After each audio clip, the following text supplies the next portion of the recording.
ही ॻाल्हि आहे सन 1945 जी, जॾहिं एजेंट ट्रेन मां लही करे झूने रक्शे में झूने सां गॾु रेशम गली वञी रहियो हो। दोस्तो ही ॻाल्हि तारीख़ी पस मंज़र जे हिसाब सां वॾी पुराणी आहे। 1944 जे आख़िर में जॾहिं लंडन में एजेंट ते घेरो तंग कयो हुयो त एजेंट पंहिंजा टपड़ ॿधी करे हैदराबाद जी तरफ़ रवानो थियो ऐं हैदराबाद में मूंखे मिशन असाइन थींदो आहे त रेशम गली में वञी करे खुदू ख़तरनाक नाले एजेंट खां हिकिड़ी शॉपर खणी करे हिकिड़े अननाउन विलेज ताईं पुॼाइणी हूंदी आहे। ऐं जीअं ॿाहिरि निकिरंदो आहियां त अछे मथे वारो काको मुंहिंजो इंतज़ारु करे रहियो हूंदो आहे। जेॾीमहिल आउं सीक्रेट कोड तोखां भलो आहे नलको चवंदो आहियां त चाचो सम्झी वेंदो आहे ऐं मूंखे सिधो अची मंज़िल मक़सूद ते लाहींदो आहे, जिते मक़सूद नाले चाचो जूस ठाहे रहियो हूंदो आहे। काको मक़सूद मूंखे जूस जो गिलास पकड़ाईंदो आहे ऐं सख़्ती सां मना कंदो आहे त खुदू ख़तरनाक जो फेस रिवील न कजे।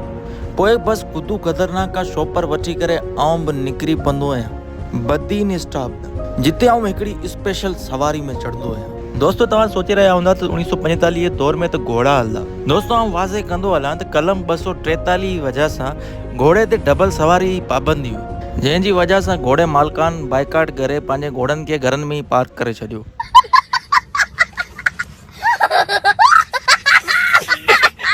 दोस्तो आउं इहो बि वाज़े कंदो हलां त ही का आम सवारी न आहे, ही हैदराबाद जी सूंह हैदराबाद जी आइडेंटिटी आहे।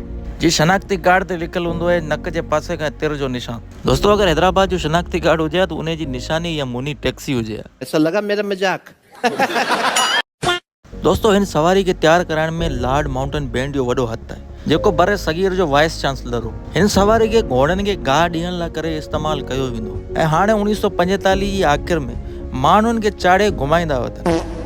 जेॾीमहिल आउं बदीन स्टॉप ते डिगड़ी बस में चढ़ी करे हिकिड़े अणॼातल ॻोठ जी तरफ़ रवानो थी रहियो हूंदो आहियां त मुंहिंजे पासे खां हिकिड़ो मौलवी साहिबु अची वेही रहंदो आहे, जेको टन मोहम्मद ख़ान रियासती मूंखे एजेंट लॻी रहियो हूंदो, जेको मातली ताईं मुंहिंजो पीछो कंदो आहे पर आउं हुनखे सवत कोन ॾींदो आहियां। ख़ैर एतिरी देर में एजेंट अणॼातल ॻोठ ते लही पवंदो आहे ऐं उते हुनजो इस्तक़बाल साथी एजेंट अनीस ख़ासकेली कंदो आहे, जेको अंग्रेज़नि लाइ विस्की जा ड्रम भरे खणी वञी रहियो हूंदो, जंहिंजी वजह सां हू शर्माए पिणु रहियो हूंदो आहे। रस्ते में मुंहिंजी मुलाक़ात सदर ट्रम्प ऐं नेतन्याहू सां थींदी आहे, जेके ॿई मिली करे टीम वर्क करे रहिया हूंदा आहिनि। दोस्तो अॼोको मिशन थियो हिते पूरो। उमेद आहे तव्हांखे मुंहिंजो वीडियो पसंदि आयो हूंदो।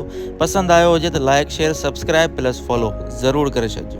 तेसि ताईं मूंखे ॾींदा इजाज़त। इंशाअल्लाह वरी मुलाक़ात थींदी कंहिं नए मिशन ते। तेसि ताईं सदाईं गॾु। अल्लाह हाफ़िज़ नासिर।